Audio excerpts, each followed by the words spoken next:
কিস্তি দেওয়া আছে কেন? কেন কিস্তিতে টাকা উঠাবেন? কেন ব্যাংকে লোন নিয়ে বাড়ি করবেন? করবেন কেন? কেন করবেন? আপনার তো জানাজাই হবে না। আপনি মারা গেলে আপনার জানাজা হবে না। কেউ যদি পড়িয়ে দেয় তাহলে সে ভুল করেছে, ও হুজুরি নয়। এটা পশু প্রাণীর মতো মানুষ, ধর্মের নামে আছে মাথায় টুপি দিয়ে, ও মাওলানা নয়, ওর জানাজাই হবে না। এমন কোন পাপ নাই যে পাপে জানাজা হবে না, ঋণ ছাড়া।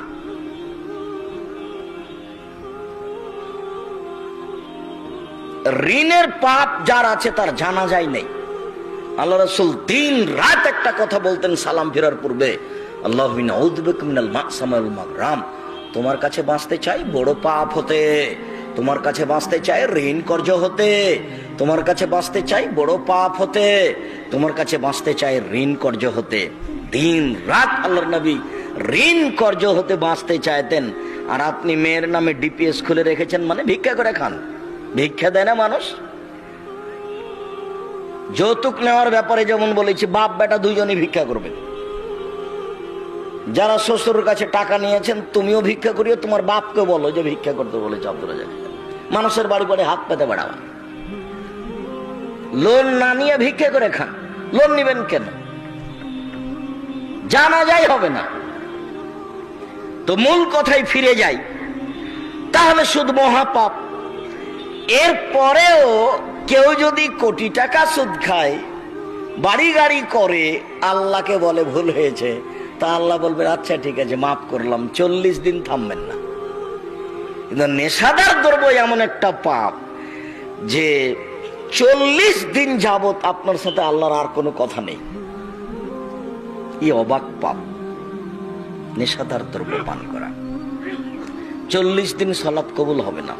আর একটা কথা, আবু হুরায়রা রাদিয়াল্লাহু তাআলা আনহু বলেন, রাসূল সাল্লাল্লাহু আলাইহি ওয়াসাল্লাম বলেছেন, শারবুল খামরে কাবিদে ওয়াসানিন। নেশাদার দ্রব্য পান করা কাজটি হচ্ছে মূর্তি পূজার মতো পাপ। সরস্বতী, ভগবতী, কালী, দুর্গার পূজা করলে যেমন পাপ হয়, নেশাদার দ্রব্য পান করলে তেমন পাপ হয়। আবার বলি, এমন কোন পাপ নাই দুনিয়াতে যেই পাপটাকে মূর্তি পূজার সাথে তুলনা করা আছে, এরকম কোন পাপ দুনিয়াতে নেই।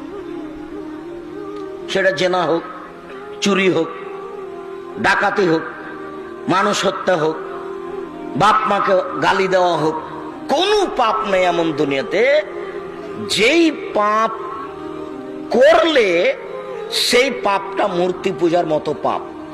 শুধুমাত্র দুনিয়াতে একটাই পাপ আছে, সেই পাপটা হলো মূর্তি পূজার মতো পাপ। বলেন তো সেটা কি? নেশাদার দ্রব্য পান করা। বিড়ি, তামাক, জর্দা, সিগারেট, গোল, নেশাদার দ্রব্য খাওয়া, পান করা। জীবনে কোনোদিন বাজারে আর দোকানপাটে আর বিড়ি বিক্রিও করবেন না, বিড়ি খাবেনও না। আজ থেকেই নিজেকে গরু ছাগল মনে করিয়েন না। মনে করে কোনো লাভ নাই। যদি আপনি মনে করেন আমি গরু তাই আমি খাই, এতে কোনো লাভ নাই। বিচার গরুর হবে না, বিচার আপনার হবেই।